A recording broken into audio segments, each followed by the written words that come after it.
పేరు రుచిక. నేను 3వ తరగతి చదువుతున్నాను. జిల్లా పరిషత్ ఉన్నత పాఠశాల టంగుటూరు. తల్లి భారతి వందనం గేయం పాడుతున్న 3వ తరగతి విద్యార్థిని. తల్లి భారతి వందనము, నీ ఇల్లే మా ఆనందనము. మేమంతా నీ పిల్లలము, నీ చల్లని ఒడిలో మల్లెలము. చదువులు బాగా చదివేలమమ్మ, చదువులు బాగా చదివేలమమ్మ.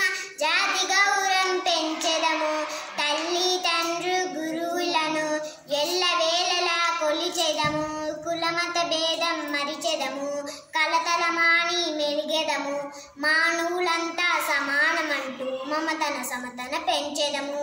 తెలుగు జాతికి అద్వైతం, నవభారతికి నవోదయం. భావి పౌర్ణం మనం భారత జనులకు జయం జయం. ధన్యవాదాలు గురుగారు.